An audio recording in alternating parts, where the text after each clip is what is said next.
하나님의 말씀 레위기 25장입니다. 레위기 25장 1절부터 12절의 말씀입니다. 레위기 25장 1절부터 12절까지 우리 함께 합독하겠습니다.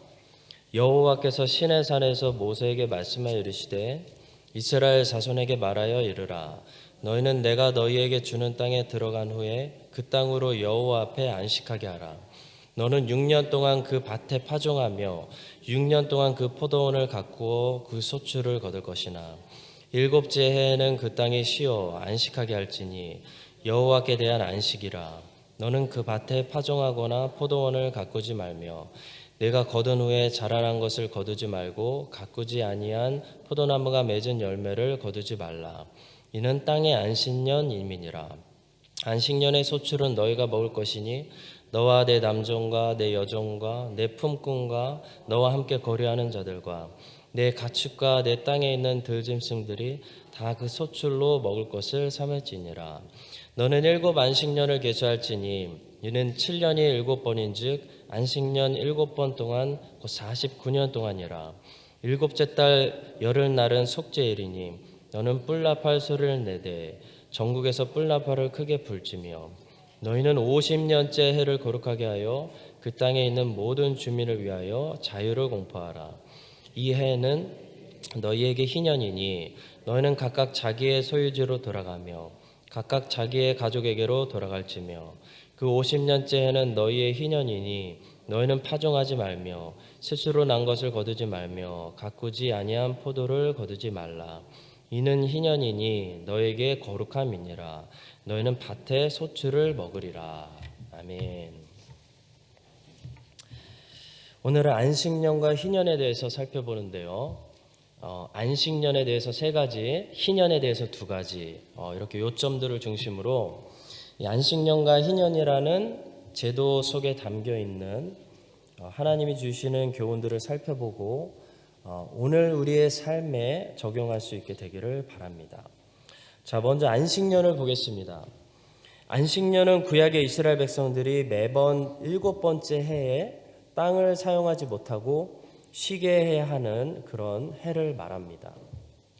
자, 이것은 구약의 율법이기 때문에 신약에서 우리가 따라할 필요는 없는데요. 구약도 오늘 우리에게 주시는 하나님의 말씀이기 때문에 구약의 율법 속에 담겨있는 그 정신, 그 교훈은 오늘 우리의 컨텍스트에 맞춰서 새롭게 적용시켜야 됩니다. 자, 안식년을 통해서 우리가 들어야 할 중요한 메시지는 무엇일까요? 첫 번째로 쉼은 노는 것이 아니라 하나님과 교제하는 것을 말한다라는 것입니다. 안식년을 가지시는 목사님들이 많이 계십니다. 저는 반대합니다. 저는 주님께서 지금까지 일하시니 신약의 목사들도 더 시간을 아껴서 일하는 게 맞다고 생각합니다. 구약의 안식년을 문자 그대로 해석하는 것은 바른 적용이 아니라고 생각합니다. 자, 그러나 목사님들 뿐만 아니라 모든 사역자들은 쉼이 필요합니다. 쉬는 것은 맞습니다. 잘 안식해야 사역을 더 잘할 수 있기 때문입니다. 그렇다면 잘 쉰다는 것이 무엇일까요? 잘 쉰다는 것을 알아야 됩니다. 하나님과 잘 교제하는 것이 잘 쉬는 것입니다. 하나님과 매일 잘 교제하는 사람은 사실 멀리 여행 가지 않아도 잘 안식하고 쉴 수 있습니다. 성경에서 말하는 안식의 의미는 사실 장소적인 것이 아니라 시간적인 것을 말합니다. 자, 우리는 꼭 교회를 멀리 떠나서 내가 살고 있는 곳을 멀리 떠나서 어딘가 여행을 가야 쉰다고 생각하는 그런 고정관념에 사로잡혀 있는데요. 결코 그렇지 않습니다. 자, 제가 쉰다고 해서 꼭 크라이스처치를 떠나고 호주를 가고 한국을 가야 쉬는 것이 아닙니다. 솔직히 말해서 저는 호주 가고 한국 가면 더 쉬지 못하고 바빠집니다. 자, 성경에서 쉰다는 의미는요, 장소적인 것보다는 시간적인 것을 말합니다. 우리는 꼭 여행 가지 않아도요, 우리가 있는 곳에서 어느 곳에서나 잘 쉴 수 있습니다. 어떻게 쉬나요? 하나님과 깊이 교제하는 그 시간을 거룩하게 우리가 떼어놓을 때 잘 쉴 수 있는 것입니다. 여러분, 쉼이 필요하십니까? 돈도 많이 드는데 굳이 어디로 여행 가려고 하지 마십시오. 자, 여행이 나쁘다는 게 아닙니다. 여행의 목적은 놀러 가는 겁니다. 쉬러 가는 게 아닙니다. 놀러 가고 싶을 때 여행 가십시오. 노는 것도 필요합니다. 특히 아이들을 키우는 가정, 저도 아이들이 있기 때문에 아이들이 방학이기 때문에 한 번쯤 아이들과 놀아주는 거, 신나게 노는 것도 필요합니다. 자, 그러나 쉼이 필요하다고 느껴질 때 쉬어야 되는데 놀러 가지 마시라는 겁니다. 쉼이 필요하다고 느껴질 때는요, 장소보다는 시간을 생각하십시오. 시간이 문제입니다. 쉬는 것은 노는 것과 다릅니다. 휴가를 내서 너무 많이 놀면요, 오히려 돌아와서 더 일을 못하게 됩니다. 왜냐하면 쉬지 못하고 많이 놀았기 때문입니다. 노는 것도 일이죠. 자, 어떻게 쉼을 얻을 수 있을까요? 시간을 떼서 하나님과 깊이 교제하는 그런 기도 시간, 말씀 공부하는 시간, 골방에 들어가는 시간. 자, 이런 시간들이 매일 우리에게 있을 때 우리는 거기서 영혼의 쉼, 영혼의 회복을 얻을 수 있는 것입니다. 성도 여러분, 이걸 해내지 못하면 우리에게 번아웃이 오게 됩니다. 우리의 몸이 잠을 필요로 하듯이 우리의 영혼은요, 주님과 깊이 교제하는, 장소는 상관없습니다. 시간이 중요합니다. 주님과 깊이 교제하는, 주님과 나만 교제하는 그 쉼과 안식을 매일 필요로 한다는 사실을 기억하시고, 각자 하루에 최소 30분씩이라도 꼭 골방에 들어가서 말씀을 배우든지 기도를 하든지 그런 쉼을 매일매일 충전하시기를 축복해 드립니다. 자, 두 번째로 안식년은 나눔을 배우는 그런 목적을 가지고 있습니다. 하나님께서 이스라엘 백성들에게 매번 7번째 해에는 밭을 건드리지 말라고 말씀하신 것은 첫 번째로 땅만 바라보지 말고 땅을 주관하시는 하나님을 바라보면서 교제하자는 것이고요. 두 번째는 너만 먹고 살지 말라는 겁니다. 너만 먹고 살지 말고 잘 먹지 못하는 다른 사람들과 나누라는 것입니다. 자, 안식년 동안에는 다른 사람들의 밭에 가서 먹을 것을 먹어도 도둑질이 아니었습니다. 자, 밭의 주인들은 안식년 동안에 자기 밭을 그냥 놀려야 했고요. 그 밭에 가난한 사람들이 와서 먹을 것을 주워 가더라도 그냥 놔뒀습니다. 자, 성도 여러분, 안식년에는 나눔의 정신이 있습니다. 우리에게 안식이 필요하고 쉼이 필요한 첫 번째 이유는 너무 일하느라고 하나님도 쳐다보지 못하기 때문이고요. 두 번째는 너무 일만 하느라고 우리 주변에 우리의 나눔이 필요한 사람들을 쳐다보지 못하기 때문에 안식이 필요합니다. 쉬지 않고 계속 일하다 보면 우리는 어느새 나만을 위해서 살아가는 이기적인 사람이 되고 맙니다. 자, 하나님이 주신 땅은 우리에게 주신 기업이고 하나님이 우리에게 주신 직장과 사업도 우리에게 주신 복이지만 거기에는 여러분 절대로 여러분만 먹고 살라는 말씀이 들어있는 것이 아닙니다. 하나님이 이스라엘 모든 백성들에게 땅을 나눠주셨는데요. 6년 동안은 열심히 일해서 자기와 자기 가족을 위해서 그 땅을 활용해서 먹고 살 수 있게 하셨지만 제7년에는 그 땅을 자기가 아니라 이웃을 위해서 특별히 가난한 사람들을 위해서 내어놓을 수 있는 그런 삶을 살라고 말씀하신 것이 안식년의 율법입니다. 자, 성도 여러분, 우리 교회 모든 성도님들의 사업과 직장에 하나님께서 2배, 3배, 4배로 재정의 복과 열매가 넘치게 하여 주시기를 소원하고 축복합니다. 자, 그러나 꼭 기억하십시오. 하나님이 여러분들에게 주신 그 기업, 그 땅은 여러분들만을 위한 것이 아닙니다. 여러분들을 충분히 복되게 하시고 넉넉히 복되게 하시고 먹이시는 하나님께서는 여러분들에게 맡겨주신 그 땅과 그 사업과 기업을 통해서 또 하고자 하시는 일들이 있다는 겁니다. 바로 여러분들 주변에 있는 이웃들과 특별히 가난한 사람들을 먹이시기 원하신다는 사실을 오늘 안식년의 제도를 통해서 우리가 볼 수가 있습니다. 자, 무엇이 잘 쉬고 안식을 누리고 여유를 누리는 삶입니까? 하나님과 깊이 교제하고 이웃들과 그동안 내가 열심히 땀 흘려 벌었던 소출을 기쁨으로 나누는 것이 진정한 안식이고 쉼입니다. 우리 공부하는 청년들 중에 학기 중엔 공부를 열심히 하고 방학 때는 놀러 다니는 것이 아니라 단기 선교를 가는 그런 청년들이 많이 있었습니다. 저는 그 단기 선교가 그 청년들을 절대로 탈진시키지 않는다고 믿습니다. 그 청년들에게 오히려 최고로 좋은 방학의 쉼과 회복을 줄 거라고 믿습니다. 왜냐하면 진정한 안식은 이웃들과 소출을 나누는 것이기 때문입니다. 오히려 학기 중에 공부 열심히 했다고 해서 방학 동안에 시컷 놀러 다니면요, 자기만을 위해 그렇게 돈을 쓰는 청년들은 방학 동안에 노느라고 어떻게 됩니까? 탈진합니다. 번아웃이 오게 됩니다. 성도 여러분, 이웃들과 소출을 나누고 사랑을 나누는 그 나눔 속에 하나님은 안식과 쉼이라는 복을 숨겨 놓으셨습니다. 그래서 봉사자들을 보면 신기하게도 잘 회복합니다. 많이 나눠줬는데 잘 회복합니다. 반면에 나누지 않는 사람들, 자기를 위해 최고를 투자하는 사람들은 점점 더 탈진합니다.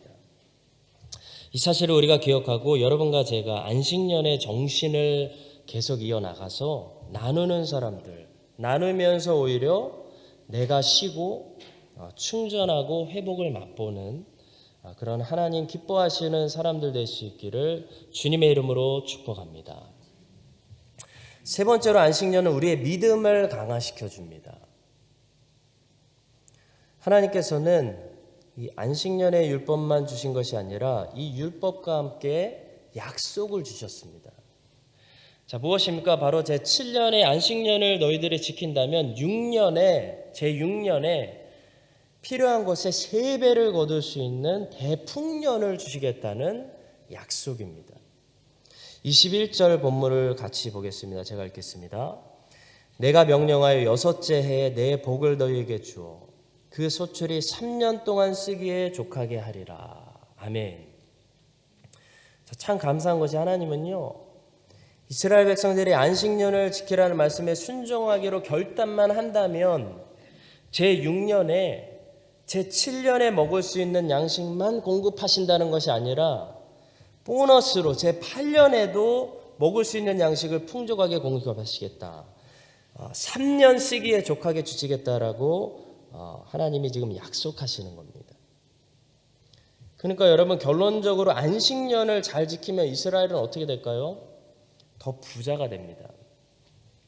안식년에 덜 먹는, 아끼고 절제해야 되는, 일 안 하니까 큰일 나는 그런 안식년이 아니라 안식년 지키기 때문에 오히려 제6년부터 제7년 안식년 그리고 제8년까지 잘 먹는 부자가 된다는 겁니다. 자, 이것은 조건적인 하나님의 약속이죠. 조건적이라는 것은 이스라엘 백성들이 이 약속을 믿고 지켜야 하나님이 그렇게 해주시겠다는 겁니다. 그러니까 안식년을 잘 지키려면 반드시 뭐가 필요할까요? 믿음이 필요합니다. 믿음이 없으면 지키지 못합니다. 당장 1년 동안 땅을 놀려야 되는데 하나님의 저 약속의 말씀이 가짜라고 생각되어지거나 의심이 되는 사람들은 땅을 놀리지 못하는 것입니다. 자, 그러니까 안식년의 율법은 언제나 믿음과 관련되어 있습니다. 여러분, 하나님의 모든 명령의 말씀은 믿음과 관련이 있습니다. 이것은 믿음의 훈련입니다. 하나님 말씀을 믿을 것인가, 아니면 눈에 보이는 대로 육신의 감각이 느껴지는 대로 이성적으로 판단해서 7년에도 밭에 씨를 뿌릴 것인가 결정해야 됩니다. 훈련입니다. 이스라엘은 어떻게 됐을까요? 이 믿음의 훈련에서 실패했습니다. 그들은 사사시대 350년과 왕정시대 500년 동안 이 믿음이 없어서 안식년을 지키지 않고 제7년에도 씨앗을 뿌렸습니다. 자, 그래서 하나님은 나중에 그들은 평생 그래서 850년 동안 주변 국가의 눈치나 보면서 가난하게 살다가 하나님은 결국 그들을 억지로 쉬게 만드셨습니다. 역대하 36장 21절, 그들이 바벨론 포로로 끌려갔을 때 이렇게 기록하고 있습니다. 이에 토지가 황폐하여 땅이 안식년을 누림같이 안식하여 70년을 지냈으니 여호와께서 예레미야의 입으로 하신 말씀이 이루어졌더라. 자, 하나님이 말씀하신 안식을 지키는 사람은요, 절대로 가난해지지 않습니다. 하나님은 하나님의 안식을 지키는 사람들에게 몇 배의 소출을 약속하고 계십니다. 오늘날도 이 약속을 붙드는 믿음이 없어서 많은 사람들이 일은 일대로 하고 소출은 소출대로 하지 못하는 빼앗기는 그런 안타까운 인생을 살아가고 있습니다. 열심히 일했는데 미디안이 와서 가서 다 빼앗아가 버리는 거죠. 성도 여러분, 믿음을 가지십시오. 돈의 원리는 많이 일한다고 많이 버는 것이 아닙니다. 10원짜리 동전은 100번 줍는 것보다 만원짜리 지폐 한 번 주는 것이 낫습니다. 하나님께서 그와 비슷한 약속을 지금 주시는 겁니다. 제7년에 너희들이 밭에서 365일 고생하는 것보다 내 말을 잘 듣고 내 말에 순종해서 안식년을 지키면 제6년에 제7년과 제8년까지 먹을 수 있는 대수확을 거두게 해주겠다. 그 약속을 주고 계시는 겁니다. 하나님의 말씀대로 하나님의 안식에 들어오는 자들은 손해보지 않습니다. 손해보는 것이 아니라 가난해지는 것이 아니라 부해집니다. 강해집니다. 하나님이 그 재물을 지켜주십니다. 그 시간에 못 버는 거 하나님이 더 수확하게 해주십니다. 그 사실을 믿으시고 믿음으로 일하는 것을 주의 말씀을 따라 멈출 줄도 알고 안식일을 거룩히 지키고 하나님의 안식에 하나님과의 교제 속으로 더 믿음으로 깊이 들어오는 여러분들 모두의 삶이 되시기를 주 예수님의 이름으로 축원합니다. 자, 이제 두 번째로 희년으로 넘어가겠습니다. 이 안식년이 쉼에 대해서, 휴식에 대해서 말씀하고 있다면 희년은 쉼 정도가 아니라 완전한 자유, 해방, 회복에 대해서 말씀하고 있습니다. 희년은 히브리어로는 요벨이고요. 영어로는 주빌리인데요. 안식년을 7번 하면 49년이죠. 그 다음 해 50년째 되는 해가 희년이었습니다. 그러니까 이스라엘이라는 나라는 100년에 2번 희년을 맞이하는 나라입니다. 자, 희년은 영적으로 어떤 중요한 의미들을 가지고 있으며 오늘 우리에게 어떻게 적용할 수 있을까요? 두 가지만 살펴보도록 하겠습니다. 첫 번째로 희년이 주는 교훈은요, 하나님은 새로운 기회와 새 출발을 주시는 분이다 라는 사실입니다. 23절부터 28절에 보시면 하나님께서 여호수아를 통해서 이스라엘의 각 지파들에게 분배해 주셨던 그 가나안 땅의 기업을 영원히 파는 것을 금지하고 계십니다. 23절을 한번 보시겠습니다. 토지를 영구히 팔지 말 것은 토지는 다 내 것임이니라. 너희는 거류민이요 동거하는 자로서 나와 함께 있느니라. 자, 이스라엘 백성들은 토지를 영원히 팔 수 없다는 것입니다. 하나님 거기 때문에. 자, 그런데 이스라엘 백성들도 삶을 살아가다 보면 당장 캐시가 필요할 때가 있었습니다. 사업을 하다 잘 안 될 수도 있고 그럴 때 가난해지면 그 땅을 매매할 수 있었습니다. 자, 그럴 때 이스라엘 백성들은 어떻게 했냐면 땅을 영원히 판 것이 아니라 영원히는 팔지 못하고 희년을 기준으로 임대를 주었습니다. 렌트를 준 겁니다. 자, 희년이 되면 모든 땅들이 여호수아가 그때 분배해 준 대로 그대로 원상복귀 돼야 하기 때문에 임대를 줄 때 그 다음 희년이 얼마나 남았는지에 따라서 값을 매겼습니다. 자, 예를 들어 희년이 작년이었다면 이제 앞으로 49년이 남은 거죠. 그러면 제가 가지고 있는 땅을 다른 사람에게 비싼 임대료를 받고 빌려줄 수가 있는 겁니다. 왜냐하면 그 사람은 앞으로 49년 동안이나 저의 땅을 자기 땅처럼 쓸 수 있기 때문입니다. 자, 그런데 예를 들어 희년이 내년이라고 합시다. 그러면 저는 제가 가진 땅을 아주 싼 값에 내놓을 수밖에 없는 것이죠. 아무도 살려고 하지 않겠죠. 왜냐하면 저에게서 땅을 사주는 사람이 겨우 1년만 자기 땅으로 쓰다가 내년 희년이 되면 다시 그 땅을 그대로 저에게 무상으로 돌려주어야 했기 때문입니다.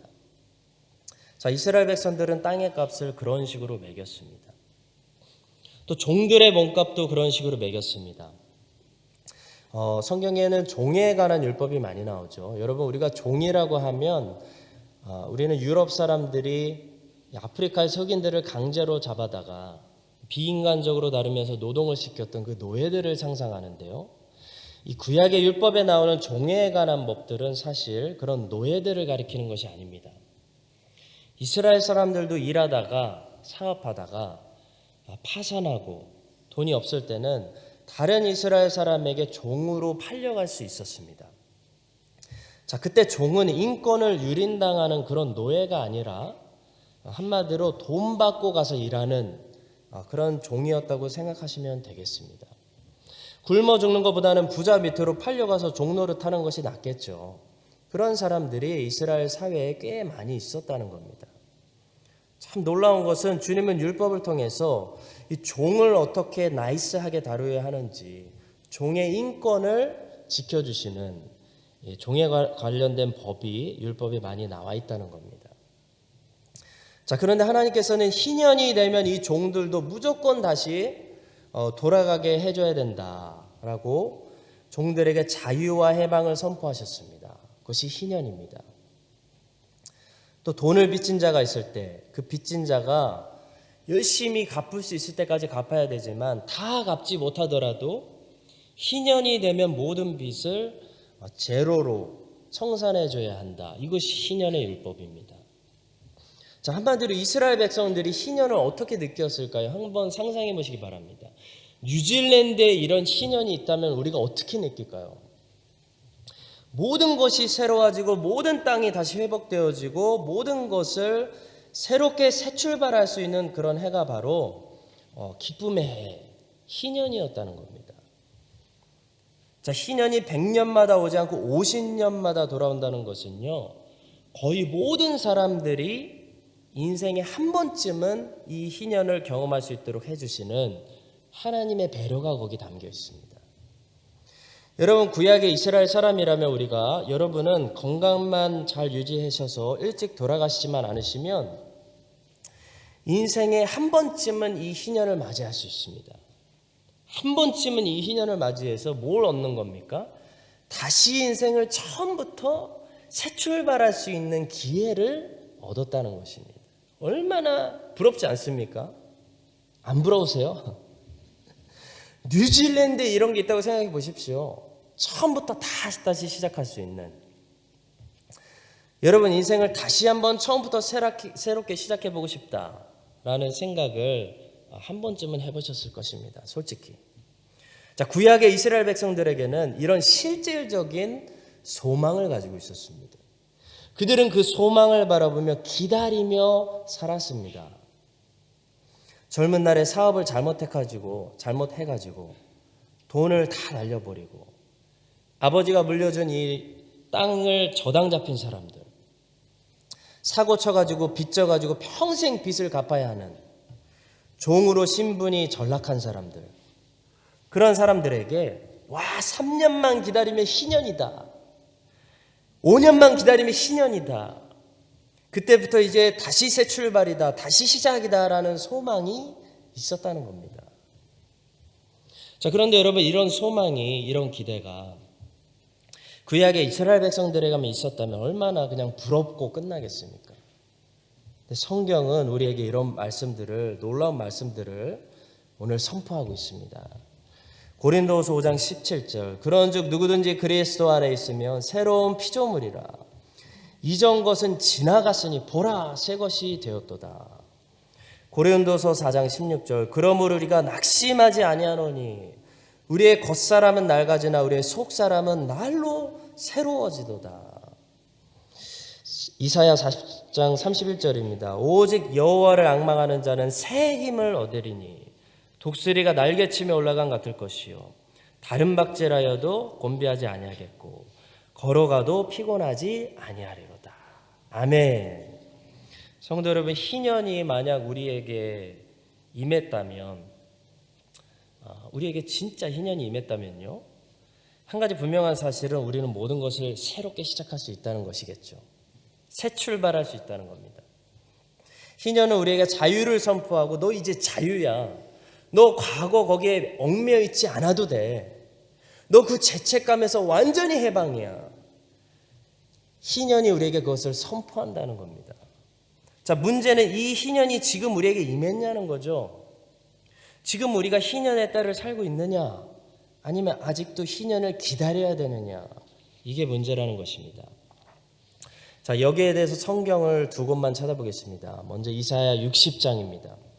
61장입니다. 이사야 61장 1절부터 3절은 희년에 대해서 예언하는 그런 말씀인데요. 그 내용을 잘 들어보시기 바랍니다.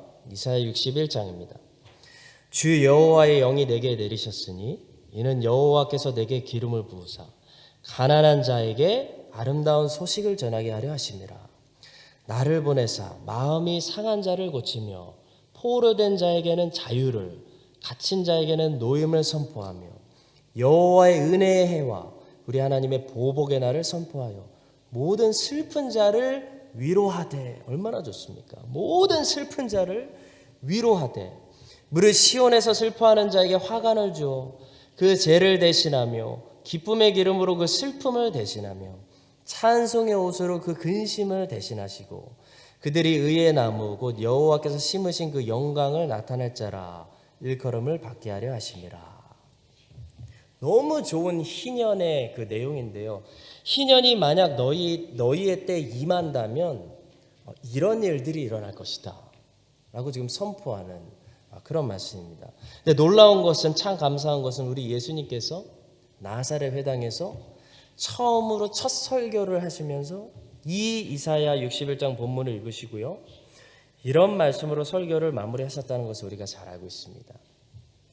주의 성령이 내게 임하셨으니 이는 가난한 자에게 복음을 전하게 하시려고 내게 기름을 부으시고 나를 보내사 포로된 자에게 자유를, 눈먼 자에게 다시 보게 함을 전파하며 눌린 자를 자유롭게 하고 주의 은혜의 해를 전폐하게 하려 하심이라 하였더라. 책을 덮어 그 맡은 자에게 주시고 앉으시니 회당에 있는 자들이 다 주목하여 보더라. 이에 예수께서 그들에게 말씀하시되 이 글이 오늘 너희 귀에 응하였느니라. 아멘. 성도 여러분, 예수님이 지금 무엇을 선포하고 계시는 거냐면요, 희년이 이미 시작됐다라는 것을 선포하고 계시는 겁니다. 이게 나사렛 회당 첫 설교의 메시지였습니다. 지금이 희년의 때라는 겁니다. 자, 물론 희년이 완성되지는 않았습니다. 그러나 희년이 지금 이미 여기에 시작됐다는 겁니다. 예수님이 오시면서 희년을 끌고 왔습니다. 모든 것의 회복이 아직은 완성되지 않았지만 모든 것의 회복이 이미 여기 시작됐습니다. 모든 사람들이 아직 자유와 해방을 받지는 않았지만 이미 자유케 되고 해방된 사람들이 세상에 넘쳐나고 있습니다. 무슨 말입니까? 하나님의 나라가 여기 있다, 임했다라는 것입니다. 하나님의 나라가 곧 희년입니다. 가장 기쁜 소식이라는 겁니다. 여러분과 제가 하나님 나라에 속한 백성으로 중생에서 이렇게 살아간다는 것은요, 무슨 말입니까? 우리가 날마다 새로워진다는 것입니다. 우리가 새로워졌다는 것을 말합니다. 우리는 새 출발한 것입니다. 우리는 모든 우리의 실패와 절망스러운 과거에서 자유하다는 것입니다. 그리고 우리는 날마다 새로운 힘을 받아서 새롭게 인생을 살아갈 수 있습니다. 누구든지 그리스도 안에 있으면 새로운 피조물입니다. 여러분과 제가 그리스도 예수 안에서 날마다 새롭게 지음받음으로 매일매일 우리의 삶이 하나님께 영광 돌릴 수 있는 새로운 기회가 되는, 매일 넘어져도 매일 일어나서 새 출발하는 그런 새로운 피조물들 되시기를 예수님의 이름으로 간절히 축원합니다. 마지막으로 희년이 선포하고 있는 이 하나님의 나라는 놀라운 나라입니다. 차별이 없는 나라입니다. 자, 하나님의 나라에 대해서 어떤 나라인지 우리가 희년을 통해 좀 배울 필요가 있습니다. 자, 희년이라는 법이 제대로 지켜지기만 한다면 이스라엘은 어떤 나라가 될 수밖에 없을까요? 한번 상상해 보십시오. 빈부의 차이가 나지 않은 그런 나라가 될 수밖에 없습니다. 자, 아무리 부자들도요, 영원한 부자가 되지 않습니다. 가난한 사람도, 아무리 가난한 사람도 영원히 가난한 사람들이 되지 않는다는 것입니다. 희년 때문에. 왜냐하면 50년마다 나라가 리셋되기 때문에 기득권층이 막 생기려다가 없어지게 된다는 겁니다. 기가 막힌 나라죠. 이런 나라가 어떤 나라일까요? 하나님의 나라입니다. 어린아이가 존중을 받고 가장 작은 사람이 큰 사람으로 여겨지는 나라. 이것이 주님 말씀하신 하나님의 나라입니다. 여자가 낳은 사람 중에 세례 요한보다 큰 자가 없었는데도 불구하고 그 세례 요한보다 천국에서는 아주 작은 우리 제이키즈 한 명이 세례 요한보다 더 크게 존귀하게 여겨지는 그런 나라, 차별이 없는 나라, 하나님의 나라라는 겁니다. 여러분, 그 나라에는 기득권이 없습니다. 그 나라에는 빈부의 격차가 없습니다. 자, 그 말은 그 나라에는 열등감과 우월감도 없다는 것을 말합니다. 이것이 희년이 우리에게 감시해주는 하나님 나라의 모습입니다. 자, 그런데 이스라엘 백성들은 안타깝게도 이 희년을 지키지 않았습니다. 하나님의 나라가 될 수 있는 기회를 스스로 박차버렸습니다. 사사시대 350년, 왕정시대 500년 동안 희년을 전혀 지키지 않은 결과로 이스라엘에는 어떤 현상이 일어났을까요? 기득권층이 생겼습니다. 가진 자는 너무 가진 자가 되었고 없는 자는 너무 가난한 사람들이 되었습니다. 희년 지키지 않으니까 세상 나라들처럼 된 겁니다. 그래서 빈부격차가 너무 컸던 이 왕정시대에 활동했던 이사야 선지자와 아모스 선지자의 책망하는 말씀을 들어보면 기가 막힙니다. 가난한 백성들은 너무 가난한데 부자들은 그 왕궁에서 애굽산 명품 메이커를 갖다가 쓰고 있는 가난한 자들의 백성들의 살을 먹고 있는 그런 처참한 환경을 이사야 선지자와 아모스 선지자가 아주 빠지지 않고 다 기록해 놨습니다. 이사야 5장 8절입니다. 가옥에 가옥을 이으며 전토에 전토를 더하여 빈틈이 없도록 하고 이 땅 가운데서 홀로 거주하려 하는 자들은 화했을진저. 당시 이스라엘의 기득권층을 향한 하나님의 심판의 말씀입니다. 또 아모스 2장 6절과 7절의 말씀입니다. 여호와께서 이와 같이 말씀하시되 이스라엘의 서너 가지 죄로 말미암아 내가 그 벌을 돌이키지 아니하리니 이는 그들이 은을 받고 의인을 팔며 신 한 켤레를 받고 가난한 자를 팔며 없는 자의 머리를 티끌 먼지 속에 발로 밟고 연약한 자의 길을 굽게 하며 아버지와 아들이 한 젊은 여인에게 다녀서 내 거룩한 이름을 더럽히며. 아모스 성경만큼 소셜 저스티스에 대해서 울부짖고 화를 내시고 계시는 하나님의 말씀은 없습니다.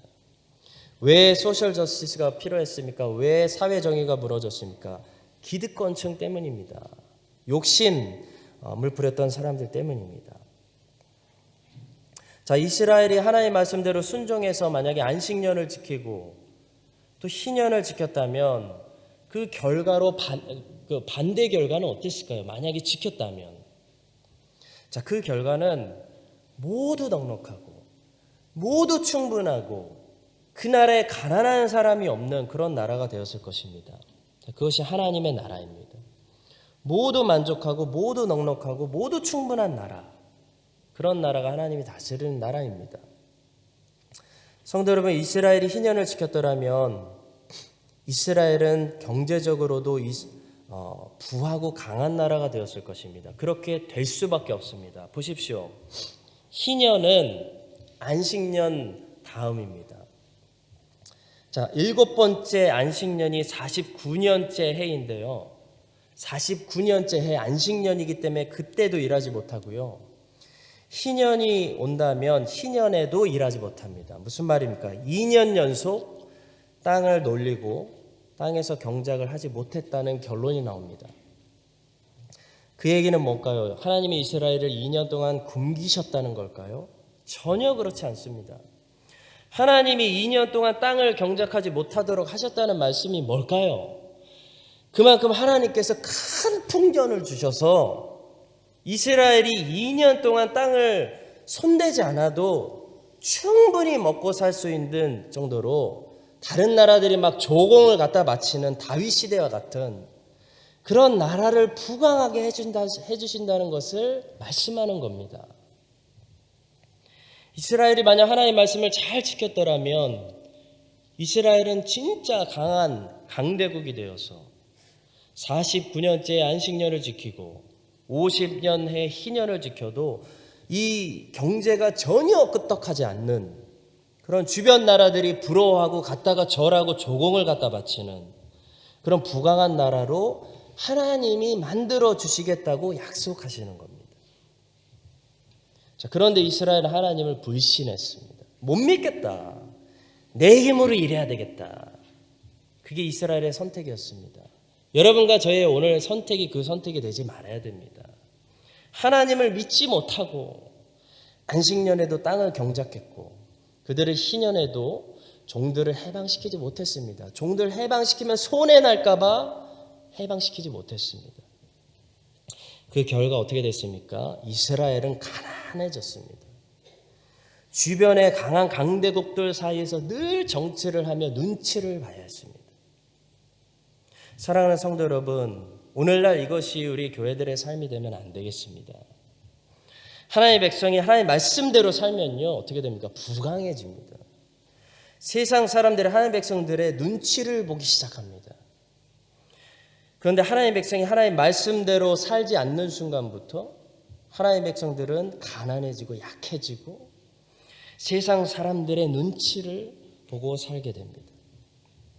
여러분과 제가 우리 크라이스트 찬양 장로교회 모든 성도님들이 하나님 말씀대로 살아서 세상에서 영적으로나 경제적으로나 부강해져서 이 세상에게 다스림 받는 것이 아니라 세상을 영권으로 다스리는 그렇게 하나님을 세상에 드러내고 증거하는 살아있는 증인들, 그런 존귀한 주의 백성들 다 되시기를 예수 그리스도의 이름으로 간절히 축원합니다.